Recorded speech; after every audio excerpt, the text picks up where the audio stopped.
இடமலம் நேயர்களுக்கு வணக்கம். இன்று கிஷோர் கே சாமியுடன் நாங்கள் ரீசெண்டாக ஒரு காணொலி பகிர்ந்திருந்தோம். அதுக்கப்புறம் இப்போ நிறைய காணொலிகள் நம்ம சேனலில் போடுறதுனால இது போட்டால் கொஞ்சம் லேட் ஆயிடுச்சு, சரியாக இருக்குமான்னு சொல்லிட்டு அதை பார்த்திங்கன்னா டிலீட் பண்ணிட்டோம், போடாமல் விட்டுட்டோம். ஆனால் அந்த விஷயத்தை பற்றி பேசு பொருளாக பல பேரும் பேசினாங்க. இப்போ திருப்பியும் அதை பற்றி பேசுறதுக்கான ஒரு நேரம் வந்திருக்கு. அதை குறித்து தான் கிஷோர் கே சாமி கிட்ட திரும்பியும் கேள்வியெல்லாம் கேட்க போகிறேன். வணக்கம்.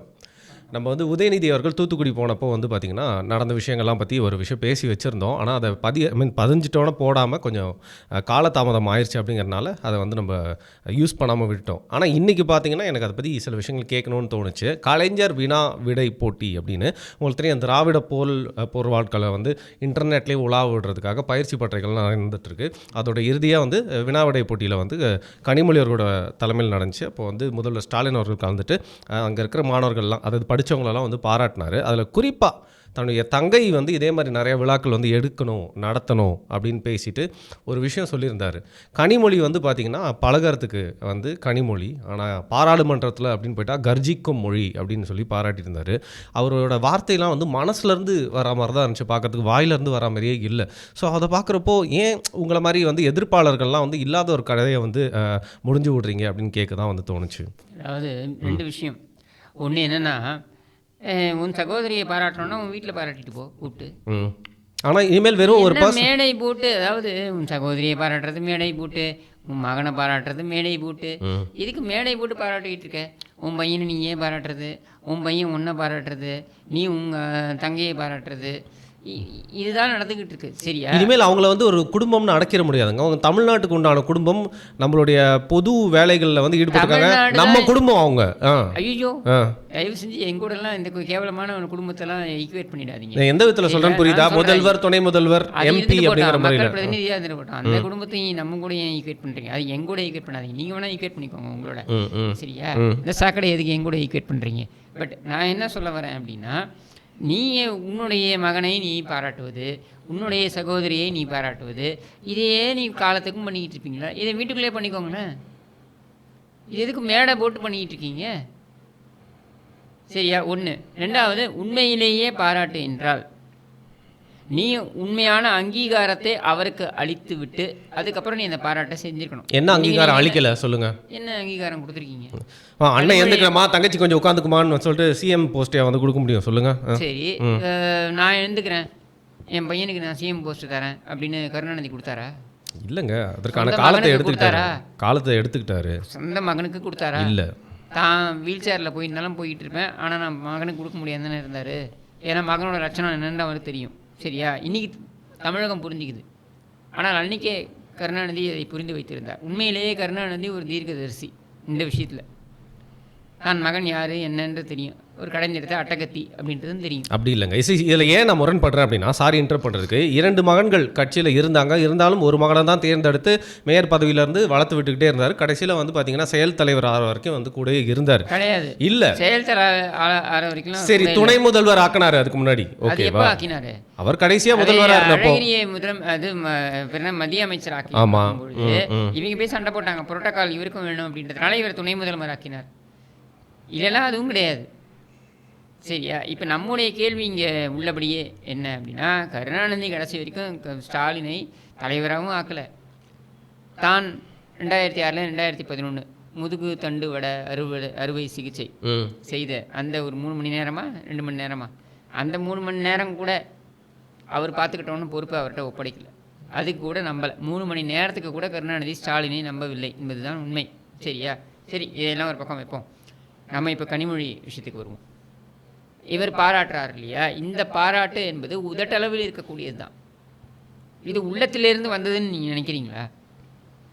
கிடையாதுன்ற நான். ஏன் அப்படின்னா, கனிமொழியை இவர்கள் எப்படி நடத்தினார்கள்ன்றதை எடுத்து பாருங்கள். 2007 கனிமொழி மாநிலங்களவை உறுப்பினர். ஆமாம், சரியா? அது மட்டும் இல்லாமல் டெல்லியுடைய விவகாரங்களெல்லாம் அவர் பார்த்து கொண்டிருந்தார், கருணாநிதி இருந்த வரைக்கும். நம்ம எல்லாருக்குமே தெரியும்.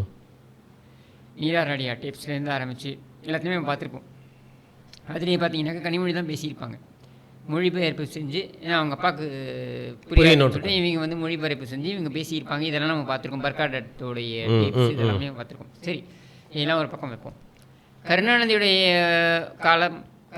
காலத்திற்கு பின் அப்படின்னு பார்ப்போம். கருணாநிதியுடைய காலத்திற்கு பின் கனிமொழி எப்படி நடத்தப்படுகிறார் அப்படின்றத எடுத்து பாருங்கள். அவருக்கு உரிய மரியாதை கொடுக்கப்பட்டிருக்கா? கொடுக்கப்படல. சரி, அதான் உண்மை. 2007 2024 வரைக்கும் அரசியல் வானில் நாடாளுமன்ற உறுப்பினராக 2 முறை, அவை உறுப்பினராக 2 முறையா 3 முறையா ஓட்டவர், இவ்வளவுலாம் இருந்த அவங்களுக்கு என்ன மரியாதை கொடுத்தாங்க இவங்க? 2019 வரைக்கும் நான் அரசியலில் நுழைவதே சந்தேகம் என்று சொல்லி கொண்டிருந்த ஒரு நபர் 2019 கட்சிக்குள்ளே வந்து உடனேயே இளைஞரணி அணி தலைவர் ஆகி உடனேயே 2021 எம்எல்ஏவாகவும் வாய்ப்பு வழங்கப்பட்டு 2023 மந்திரியாகவும் ஆறாரு. சரியா? மந்திரி ஆனதோடு நிறுத்துறாரா? இல்லை, கட்சியுடைய வாரிசு அவர்தான் என்று அறிவிக்கப்படுகிறார். அதிகாரப்பூர்வமாக கொண்டு அந்த சீட்டில் உட்கார வைக்கல, மற்றபடி அவர் தான் வாரிசுன்றது எல்லாருக்குமே தெரிஞ்சு போச்சு. அப்படின்னும் பொழுது கனிமொழிக்கு எங்கே நீங்கள் முக்கியத்துவம் கொடுத்தீங்க? சும்மா ஒரு இந்த பேச்சு போட்டியில் உட்காந்துக்கிட்டு இந்த போட்டியாளர்களை தேர்வு செஞ்ச, சின்ன பசங்களை தேர்வு செஞ்ச அந்த போட்டியில் நல்லா தேர்வு செஞ்சுருக்கம்மா. கனிமொழி சிறந்த பேச்சாளர், சிறந்த, அதாவது என்ன, கனிமொழியை அவர் என்ன சொல்கிறாரு? நீ தலைவி கிடையாது, தலைமை பண்பெல்லாம் உனக்கு கிடையாது, நீ ஒரு பேச்சாளர். பாராளுமன்றத்தில் போய் நீ பேசுவ, கர்ஜித்து பேசுவ. இங்கே நீ ஒரு இனிமையான ஒரு நபராக நீ மனிதராக நீ இருப்ப. இவ்வளவுதான், உன் இடம் இதான்றார். அப்படி சொல்ல முடியாது. இப்போ திமுகவுக்கு டெல்லியில் ஒரு முக்கியமான நம்பகத்தன்மையான ஆள் வேணும்ல. டிஆர் பாலு இல்லையா? சரிங்க, அவரும் ஒரு சீனியர் ஆயிட்டாரு, அவரோட காலமும் முடிய போகுது இல்லையா? கதிரானந்த் இல்லையா? கதிரானந்தோட எக்ஸ்பீரியன்ஸ்லாம் எப்படிங்க கனிமொழி கூட? உதயநிதியோட எக்ஸ்பீரியன்ஸ் நீங்க ஒன்றும் சொல்ல மாட்டீங்க, அது தனி சப்ஜெக்ட். ஆனந்தோட எக்ஸ்பீரியன்ஸ் நான் கனிமொழியை பற்றி பேசிட்டு தமிழ்ச்சி தங்கபாண்டியன் இல்லையா? அவங்களும் கனிமொழியை கம்பேர் பண்ணும்போது எக்ஸ்பீரியன்ஸ் கொஞ்சம் கம்மி தான். சரி, அப்போ கனிமொழிக்கு முக்கியத்துவம் கொடுக்க வேண்டியதானே நீங்கள்? ஏன் டிஆர் பாலுவை போட்டீங்க முக்கியமா ரோலில்?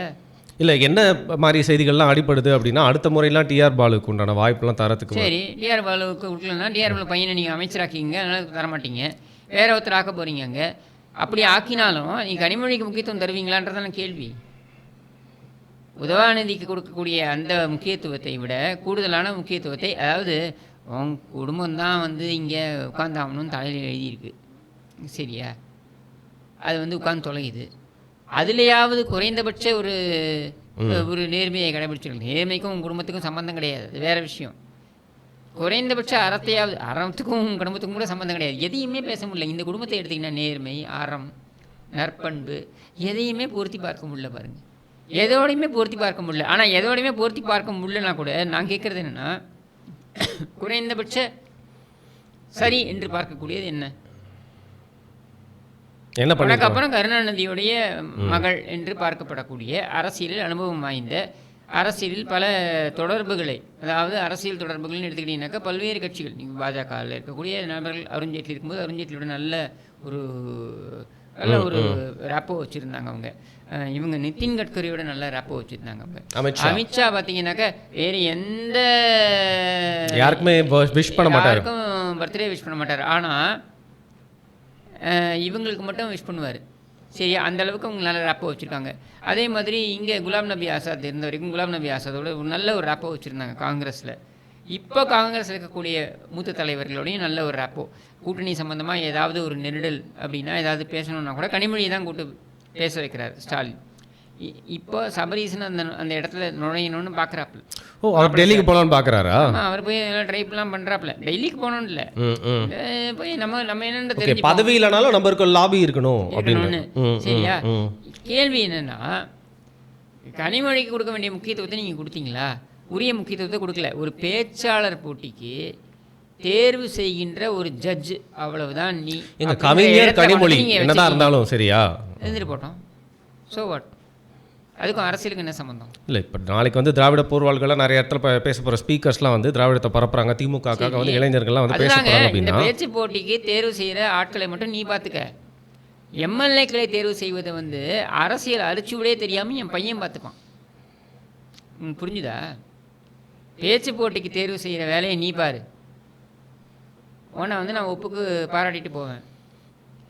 ஆனால் எம்எல்ஏக்கள் யார் இருக்க போகிறாங்கன்ற தேர்வு செய்கிற முக்கியமான வேலை இருக்கு இல்லையா, அதை வந்து அரசியல் அரிச்சுவடியே தெரியாத தற்குறியான என் மகன் பார்த்துக்கொள்வான் அப்படின்றது தான் அது மறைமுகமாக சொல்லக்கூடியது. இது கூட புரிஞ்சிக்காத நபராக இது கனிமொழி, அவங்களுக்கு நல்லாவே புரியுது. அந்த மேடையில் பாருங்களேன், ஸ்டாலின் அந்த வாழ்த்தி பேசும்போது அவங்க மூஞ்சியை பாருங்கள், அவங்க முகத்தை பாருங்கள், அவங்க புன்சிரிப்போட இருந்தாங்க. ஒன்றும் கிடையாது, அவங்க எக்ஸ்பிரஷனை பாருங்கள். கடைசியில் என்னை கொண்டு வந்து பேச்சு போட்டி ஆளுக்கு தேர்வு பண்ணுற இடத்துல விட்டுட்டேன் அப்படின்றது தான் அவங்களுடைய எக்ஸ்பிரஷனுடைய நான் புரிஞ்சுக்கிறது. ஸோ போர்க்கொடி தூக்கிறதுக்கான வாய்ப்பு இருக்கா அவங்க? இல்லை, போர்க்கொடி தூக்கி என்ன போகுது? இல்லை, அவங்களுக்கு உண்டான இடத்த தக்க வச்சுக்கிறதுக்கு நீங்கள் இன்னைக்கு இருக்கக்கூடிய சூழலில் ஆட்சியும் அதிகாரமும் ஸ்டாலின் கையில் இருக்குது அப்படின்ற நிலையில் நீங்கள் போர்க்கொடி தூக்கி என்ன பிரயோஜனம்? இப்போ இல்லை, நாளைக்கு ஃபியூச்சரில் கூட வந்து பார்த்தீங்கன்னா, ஏன்னா அமித்ஷா போன்றவர்கள்லாம் நல்லா நெருக்கமாக இருக்கிறதுனால திமுகவை எல்லா கட்சியும் உடைக்கிற மாதிரி திமுகவை உடைக்கிறதுக்கு இல்லை கனிமொழிக்கு ஒரு அப்பர் ஹேண்டை கிரியேட் பண்ணி கொடுக்கறதுக்கு இவங்கெல்லாம் ஒரு மாதிரி பிளான் மாதிரி ஏதாவது வச்சுருப்பாங்க. நீங்கள் அப்படிப்பட்ட ஒரு சூழல் ஏற்பட்டாலும் கூட நீங்கள் இன்னைக்கு இருக்கக்கூடிய ஒரு நிலையில் 22 எம்பிக்களை வந்து அங்கே இருக்காங்க. இந்த 22 எம்பிக்கள் ரொம்ப அவசியம் பாஜகவுக்கு. 22 எம்பிக்கள் அப்படின்றத விட மாநிலங்களவையில் இருக்கக்கூடிய எம்பிக்கள் வந்து ரொம்ப அவசியம் பாஜகவுக்கு. சரியா? ஏன்னா நிறைய பில்ஸ் அவங்க பாஸ் பண்ணி ஆகணும்னா இது அவசியம் அப்படின்னு பிரச்சனை இல்லாமல் நடக்கணும். அவங்கள பொறுத்த வரைக்கும் அதைத்தான் ஃபோக்கஸ் பண்ணுவாங்க. ஸோ திமுகவை இப்போ எதுக்கு அவங்க குழப்பத்தை ஏற்படுத்தணும்? திமுக தான் கள்ள உறவில் இருக்கே. சரி, இவர் தான் வெள்ளைக்கொடையை பிடிச்சிட்டு ஓடுறாரு, ஸ்டாலின் தான் வெள்ளைக்கொடையை பிடிச்சிட்டு ஓடுறாரு. அப்போது உங்களுக்கு நல்ல உறவில் இருக்கும்போது இதையே உடைக்கணும். இப்போது ஒரு கட்சி இல்லைன்னு பார்த்தீங்கன்னா, இன்றைக்கி வேறு வழியே இல்லாமல் உதயநிதி அவர்கள் இந்த பதவியில் இருக்கிறதுனால வந்து சீனியர்கள்லாம் கூட வேறு வழியே இல்லாமலாம் இல்லை, வேறு வழியே இல்லாமலாம் இல்லை. என்ன உதவாநிதி வந்து தான் காப்பாற்றணும். இல்லை, நீங்கள் தப்பாக எடுத்துக்கிட்டீங்க. இவர் இப்போது கட்சியில் ஒரு பிரதானமான அதாவது வந்து ஸ்டாலினுக்கு அடுத்தபடி அப்படின்ற ஒரு நிலையில் உட்கார வைக்கப்பட்டதுக்கு அப்புறமா சீனியர்களே வேறு வழியே இல்லாமல் பிறந்த நாளுக்கு வாழ்த்து வாங்கிக்கணும் அப்படின்னு சொல்லி தேடி வராங்க. அப்படி இருக்கிறப்போ பிடிக்குதோ பிடிக்கலையோ சுயமரியாதை இல்லைங்க, தங்களோட இடத்த தக்க வச்சுக்கிறதுக்கு இப்படி பண்ணுறாங்க. ஆனால் நாளைக்கே ஒரு பிரச்சனைன்னு வந்தால் கனிமொழி அவர்களுடைய தலைமையை ஏற்றுக்கிறதுக்கு பெரும்பான்மையான மாவட்ட செயலாளர்களாகட்டும் இல்லை வந்து இப்போ இருக்கிற மந்திரிகள் அதிருப்தியாளர்கள் அப்படின்னு சொல்லப்படுறாங்க. ஒரு ஜூனியர் நான் பார்த்து வளர்ந்த பையன் அவங்ககிட்ட போய் நான் வந்து இப்படி வந்து நிற்க வேண்டியிருக்கேன்னு நினைக்கிறவங்களா கனிமொழி அவர்களுக்கு தலைமை பதவி வரணும்னு நினைக்கிறாங்களா? அது மாதிரியான உள்ளுக்குள்ள இருக்கான்னு கேட்குறேன். கனிமொழி வாரிசு இல்லையா? வாரிசு தாங்க, நான் கேட்குறேன் உள்ளுக்குள்ள எவ்வளோ சப்போர்ட் இருக்குன்னு கேட்குறேன்.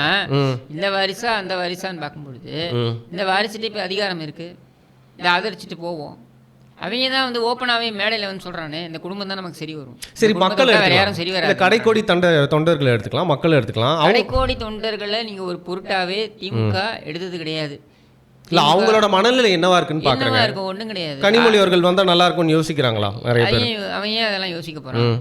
அவனுக்கு என்ன இப்போ அவுட் ஆஃப் லாஜிக்ன்றீங்களா? அவங்கள பொறுத்த வரைக்கும் அவங்களுக்கு இதெல்லாம் வந்து ஒரு யோசனையே கிடையாது. அவங்கள பொறுத்த வரைக்கும் இன்னைக்கு ஆட்சியில் இருக்கானா பிரியாணி கடையில் சண்டை போடுவோம், பஜ்ஜி கடையில் சண்டை போடுவோம், பாக்ஸிங் பண்ணுவோம், என்ன ரோட்டில் வந்து பொறுக்கித்தனம் பண்ணுவோம். இதுதான் அவனுடைய ஃபோக்கஸு. திமுக காரனோட ஃபோக்கஸ் இன்றைக்கி இல்லை, கருணாநிதி காலத்திலேருந்து இதுதான். ஆட்சிக்கு வரும்பொழுது ஏண்டாப்பா இவங்களை ஆட்சிக்கு கொண்டு வந்தோன்னு நிறுத்துகிற அளவுக்கு மக்கள்கிட்ட ஒரு சலிப்பை ஏற்படுத்தும் அளவிற்கு இவர்கள் நடந்து கொள்வார்கள். அதை தவிர்த்து அவர்களுக்கு வேறு எண்ணமே கிடையாது. அடுத்த முறை நம்ம ஆட்சியில் உட்காரணும் அப்படின்ற எண்ணம் இருக்கிறவன் அதெல்லாம் செய்ய மாட்டான். இவங்க அப்படி கிடையாது. இந்த ஆழக்கண்ட சமுத்திரம்னு வாங்கல, அந்த மாதிரி காஞ்ச மாடு கம்பில் விழுந்தா மாதிரின்னு சொல்லுவாங்கள்ல, அந்த மாதிரி இவங்க 10 வருஷம் 15 வருஷம் கூப்பில் இருந்துட்டு வந்து விழுவானுங்க. விழுந்தானுங்கன்னா கிடைச்சது எல்லாத்தையும் அப்படியே பொறுக்கி எடுத்துக்க, எது கிடைச்சாலும் எடுத்துக்க, அள்ளிக்க. 11 மணிக்கு வாக்கு எண்ணிக்கைன்னா 11:05க்கு நீங்கள் வந்து மண்ணால் அடிக்கலாம்னு சொல்கிறான்ல. இதெல்லாம் என்ன திமுக காரன் அக்மார்க் திமுக காரனுடைய எண்ண ஓட்டம் தான் அது. அடித்து புடுங்கு, நிலமா புடுங்கு, எதை வேணாலும் புடுங்கு, கையில் கிடைக்கிறது எல்லாத்தையும் பிடிங்க. இதான் அவனுடைய எண்ண ஓட்டம். சரியா? அவனுக்கு இந்த போய் தொலைநோக்கு பார்வை இதில் அதுக்கப்புறம் தலைவர் யாராவது தான் சொல்கிறானே, அவன் பட்டவர்த்தனமாக சொல்கிறானே இந்த குடும்பம் தான் நமக்கு சரி வரும், இந்த குடும்பத்தை விட்டால் வேறு எதுவும் சரி வராது, இதான் வரும். இன்ப நிதி வந்து அதையும் இன்ப நிதியும் ஏற்றுப்போம். இன்ப நிதிக்கு அப்புறம் வேறு ஒரு நிதி வந்து கேடுகட்ட நிதி வந்து அந்த கேடுகட்ட நிதியத்தையும் ஏற்றுப்போம். அடுத்து ஒரு வெந்த நிதி வந்தால் ஏற்றுப்போம், வேகாத நிதி வந்தால் ஏற்றுப்போம் அப்படின்னு அவன் ஏன் சொல்கிறான்? அவனை பொறுத்த வரைக்கும் ஆட்சியில் இருந்தால் பிடுங்கலாம், பிடுங்கி தின்னலாம். ஆட்சியில் இல்லைன்னா ரவுடித்தனம் பண்ணி மிரட்டி அப்பவும் ஏதாவது ஒரு அரசியல் பண்ணிக்கிட்டு இருக்கலாம். இவ்வளோ தான் அவனுடைய எண்ணம் ஓட்டம். அவனுக்கு பெரிய ஒரு சிந்தனையெல்லாம் கிடையாது. இப்போ நான் கேட்குறது இங்கே என்னென்னா, கனிமொழியா உதவாநிதியா அப்படின்னா தி பெட்டர் ஆஃப் தி வர்ஸ்ட்டு அப்படின்னா என்னை பொறுத்த வரைக்கும் கனிமொழி எவ்வளோ பெட்டர் தானே. இல்லை, அவங்களுக்கு அந்த ஸ்கில்ஸ் அண்ட் தகுதியெலாம் இருக்குது அப்படின்னு. இப்போ உதவாநிதிக்கு பெரிய தகுதி ஸ்கில்ஸ் இருக்கா? இல்லைங்க, இப்போ கலைஞர் அவர்களுடைய லெகாசி அந்த பேட்டனை வந்து கருணாநிதிக்கு என்ன பெரிய லெகாசி? ஏங்க கருணாநிதிக்கு என்ன பெரிய பிடிக்குதோ லெகசி? பிடிக்கலையோ அந்த தலைமை இடத்துல வந்து ரொம்ப நாள் இருந்தார். என்ன லெகசி? எம்ஜிஆருக்கு முன்னும் இருந்தார், பின்னும் இருந்தார். இருந்துட்டு போட்டோம். இல்ல நம்ம வந்து நியாயமா பேசலாம். நானும் நியாயமா அவருக்கு தான் அப்புறம் அந்த சொல்றேங்க. இடத்த நிரப்புறதுக்கு நான் என்ன கேட்குறேன்னா, கருணாநிதி திமுகவின் தலைமை அப்படிங்கிற இடத்த நிரப்பத்துங்க. அது சொல்றீங்களா? திமுகவின் தலைமை அப்படின்ற இடத்த நிரப்புறதுக்கு ஆகச்சிறந்த அக்யூஸ்டா யார் இருக்க முடியும்னு கேட்குறீங்க. சரியா? நான் சொல்லக்கூடியது இந்த அக்யூஸ்டில் எல்லாமே அக்யூஸ்ட் தான். இந்த எல்லா அக்யூஸ்ட்லேயும் ஓரளவுக்கு நேர்மையான ஒரு நபர் அப்படின்னு நான் பார்க்கக்கூடிய நபர்னா, ஓரளவுக்கு நான் சொல்கிறது கருணாநிதி குடும்பத்தில் யாருக்குமே வந்து முழு நேர்மை இருக்குன்னு நான் நம்பலை. ஆனால் ஓரளவுக்கு நேர்மை இருக்கக்கூடிய நபர்னு நான் பார்க்கக்கூடியனா கனிமொழியை எந்த இடத்துலையும் நான் பொருத்தி பார்க்குறேன். ஏன்னா அவங்கள பொறுத்த வரைக்கும் அவங்க இந்த குடும்பத்திற்காக உழைத்திருக்கிறார்கள். சிறை சென்றிருக்காங்க, எல்லாம் பண்ணியிருக்காங்க. அவங்க போனாங்கல்ல, நீ போயிருக்கியா? நீ எதுக்காக நீ ஓடி போன ஊரை விட்டு? எதுக்காக? உன் மேலே வைக்கப்பட்ட தனிப்பட்ட குற்றச்சாட்டுக்களாக நீ ஓடி போன. உதவாநிதி மேலே தனிப்பட்ட குற்றச்சாட்டு. என்ன குற்றச்சாட்டு? கார் நீ வந்து இம்போர்ட் பண்ண காரில் நீ வந்து வரி கட்டலை அப்படின்ற குற்றச்சாட்டுக்காக நீ ஓடி போன. சரியா? இது ஸ்டாலின் எதுக்காக ஓடி போனாப்புல? மேம்பால ஊழல் வழக்கில் அது சம்மந்தப்பட்ட இன்னொரு வழக்கில் பிடிச்சிருவாங்களோன்னு பயந்துட்டு உங்கள் அப்பனை கைது பண்ணும்போது கூட நீ ஊரை விட்டு ஓடி போயிட்ட. சரியா? அன்றைக்கி கூட மெட்ராஸ் இல்லை, அன்றைக்கி புழல் கிடையாது, சென்ட்ரல் பிரிசன் தான் இங்கே இருந்தது. சென்ட்ரல் ஸ்டேஷனுக்கு எதிர்க்க எக்மோரில் இல்லை பார்க்கல, சென்ட்ரல் பிரிசனுக்கு எதிராக இருந்தது. ஐ மீன் சென்ட்ரல் ஸ்டேஷனுக்கு எதிராக இருந்தது. அங்கே உட்கார்ந்தது யார்? கனிமொழி தான். அப்புறம் அவங்க தான் உட்கார்ந்துருந்தாங்க. சரி, என் வீட்டில், நான் மற்றவங்க வீட்டை சொல்ல மாட்டேன், என் வீட்டில் இருக்கக்கூடிய ஏதாவது ஒரு பெண் காவல் நிலையத்துக்கு ஒரு போலீஸ் ஸ்டேஷனுக்கு போனால் கூட நம்ம எப்படி நினைப்போம்? கண்டிப்பாக முடிஞ்ச அளவுக்கு தவிர்க்க தான் பார்ப்போம். அவமானமாக நினைப்போம். துடிச்சு போயிட மாட்டோம். உனக்கு அந்த துடிப்பு இருந்ததா? ஓகே, உனக்கு அந்த துடிப்பு இருந்ததா? நீ சீன்லேயே இல்லையே. அவங்க வந்து என்ன பண்ணுறாங்க மேல் மாடத்தில்? உன்னோட அம்மாவை, சரிங்க, கனிமொழி கூட மாற்றாந்தாயோடைய குழந்தை, சரி சரியா, உன்னுடைய அம்மாவை, உன்னை பெற்றெடுத்த அம்மாவை மேலே வந்து விசாரிக்கிறாங்க.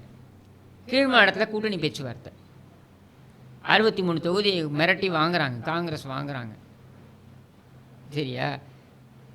நீ யோசிச்சு பாருங்க, என்னுடைய தாய் இந்த மாதிரி யாராவது நடத்தி இருந்தால் என் ஆயுளுக்கும் நான் அவன் திசை பக்கமே திரும்பி பார்த்துருக்க மாட்டேன். செருப்பை கேட்டு அடிச்சிருப்பேன் பார்க்குற இடத்துலலாம். ஆனால் நீ என்ன பண்ணிகிட்டு இருக்க? அதே காங்கிரஸோட உறவாடிக்கிட்டு இருக்க. அவன் ஸ்வீட்டு வாங்கி தரானா, நீ வாயில் வச்சுக்கிட்டு இருக்கியான். இதான் நீ. சரியா? சரி, அதை கூட விட்டுருங்க. ஷாஹித் பல்வாவுடைய செக்கு கொண்டு வராப்புல, இது இந்த குசைகாம் ஃப்ரூட்ஸ் அப்படின்ற அந்த ஊர் பேர் தெரியாத காய்கறி நிறுவனம் இந்த கலைஞர் டிவிக்காக கொண்டு வராங்க இந்த செக்கு. இதை ஸ்டாலினிடம் நாங்கள் வழங்கினோம் சொன்னது யார்? சாதிக் பாட்ஷா. மரண வாக்குமூலத்தில், இந்த மரண வாக்குமூலத்தை வெளியிட்டது யார்? சாதிக் பாட்ஷாவுடைய மரண வாக்குமூலம், இதுதான் அவருடைய கடிதம் அப்படின்னு வெளியிட்டது யார்? வைகோ.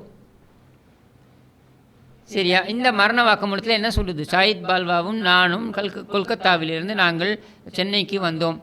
சென்னையில் வந்து ஸ்டாலினை அவர் இல்லத்தில் சந்தித்து அவரிடம் அந்த காசோலையை வழங்கினோம். நான் தான் என் செக்கை வாங்கினேன். என் தங்கையை சிறையில் வைக்காத, நான் போகிறேன் சிறைக்கு. உன்னால் சொல்ல முடிஞ்சுதா? உங்கள் அப்பனை கைது பண்ணும்போது ஓடிவிட்டேன் ஊரை விட்டு. உன் தங்கையை கைது பண்ணும்பொழுது கூட உன்னால் நீங்கள் இருக்க முடியல. நீ இன்னைக்கு பேசுகிற சகோதரி அப்படின்னு பேசுகிற, வெக்கமா இல்லை உனக்கு? நான் கேட்குறேன், நீ நாட்டின் தலைவனாக இருக்கிறத விட ஒரு குடும்பத் தலைவனாக இருக்கிறதுக்கான தகுதி கூட உனக்கு கிடையாது. இதுதான் நான் சொல்கிறேன். சரி, இப்போ டெல்லியில் இதே மாதிரி தொடருவாங்களா? அங்கே ஒரு பவர் சென்டராக இருப்பாங்களா? ஏன்னா இப்போ வந்து பார்த்திங்கன்னா ஒரு கார்னர்ட் கேட் மாதிரி தூத்துக்குடி அப்படிங்கிறதுக்கு கொடுக்கப்பட்டுச்சு. நான் நேரில் போய் பார்த்துருக்கிறேன். அங்கே இருக்கிற மக்களெல்லாம் வந்து சில பேர் பேர் சொல்லி கூப்பிட்ற அளவுக்கு அவங்க மக்கள் கூட வந்து நல்லா பழகிட்டு இருக்காங்க. அந்த தொகுதியில் நல்ல பேர் தான் வந்து வாங்கி வச்சுருக்காங்க. ஸோ உதயநிதி அவருக்கு அங்கே ஒரு ட்ரிப்பு விசிட் வந்து அடிச்சிருந்தாரு. ஸோ அந்த இடம் இல்லை டெல்லியில் அவங்களுக்கு இருக்கிற அப்பனும் பையனை நான் சொல்கிறேங்க, இல்லை அவங்க அந்த பவர் சென்டரையும் எடுத்துப்பாங்களா? இல்லை அப்படியே வந்து சரி அவங்க தாங்க முடியும், நீங்கள் அங்கேயே இருங்க அப்படின்னு சொல்லிட்டு அவங்களுக்கு ஒரு இடத்த கொடுத்து வச்சுருவாங்கன்னு அவங்க தாங்க முடிவு பண்ணணும். நீங்களே கணிக்கிறீங்கன்னு கேட்குறேன். சொல்கிறேன், எப்படி நடத்தப்படுவார் இவங்க? அப்பனும் மகனும் எங்கே ட்ரிப் அடித்தாலும் சென்னையை தாண்டி இவங்க சிந்திக்க மாட்டானுங்க. சரியா? இவங்க வந்து திரும்ப திரும்ப குளத்தூரில் போய் போட்டிக்கிட்டு வர, இவன் சேப்பாக்கில் போட்டிக்கிடுவாப்பில். தைரியம் இருந்தால் நீ போய் போட்டியிட பார்க்கலாம். திருவாரூரில் போட்டியிட தைரியம் இருந்தால் நீ போய் போட்டியிட, டெல்டாவில் போட்டியிட. நான் டெல்டாவின் மகன் அப்படின்றல, நீ டெல்டா பக்கம் நீ என்ன வந்திருக்கிய, சரி போட்டினேன் டெல்டாவில் ஏதாவது ஒரு தொகுதியிலேருந்து. சென்னையை விட்டு வெளியில் வந்து அப்பனையும் பிள்ளையும் போட்டியிட சொல்லுங்கள் பார்க்கலாம். சரி, இந்த பூனை பண்ண மாட்டாங்க. ஆனால் கனிமொழியை பொறுத்த வரைக்கும் அவங்கள தூத்துக்குடிக்கு அனுப்பி வைத்தது நீ அந்த சாதி வட்டத்திற்குள்ளே நீ இருக்கணும் அப்படின்னு அடைச்சி வைக்கணும்னு தான். எனக்கு பொறுத்த வரைக்கும் நான் எதிர்பார்த்தது கனிமொழி சிவகாசி போன்று ஏதாவது ஒரு தொகுதியில் அவங்க அந்த மாதிரி போட்டியிடுவாங்க, சாதிய வட்டத்தை கடந்து ஒரு தலைவராக அவர் எமர்ஜ் ஆவாங்கன்றதான் என்னுடைய எதிர்பார்ப்பு. ஆனால் அவர்கள் அதை விரும்பவில்லை, இந்த குடும்பம் அதை விரும்பாது. அதனால் சொந்த அண்ணன்பட்ட அழகிரியே இவங்க ஓரமாக குறைச்சிருக்காங்க, மாற்றாந்தாயோட குழந்தையாக இருக்கக்கூடிய கனிமொழியை இவங்க தூக்கி வச்சு கொஞ்சுவாங்களா? ஓகே, இது ஒரு நியாயமான கேள்வியாக தான் நான் வந்து பார்க்குறேன். ஸோ கனிமொழி அவர்கள் அப்படிங்கிற ஒரு பவர் சென்டர் போக போக வந்து என்னாவும் அவருக்கு வந்து துணை பொதுச் செயலாளர்களில் ஒருவரான அந்த பதவியும் வந்து இப்போதைக்கு இருக்குது, அதையும் பிடுங்குவாங்கன்ற மாதிரி நிறைய பேர் வந்து சொல்லிக்கிட்டு இருக்காங்க அரசியல் விமர்சகர்கள். ஸோ என்ன நடக்க போகுது, அவங்களோட ஃப்யூச்சர் எப்படி இருக்க போகுது அப்படிங்கிறத பொறுத்திருந்து பார்க்கலாம். மிக்க நன்றி.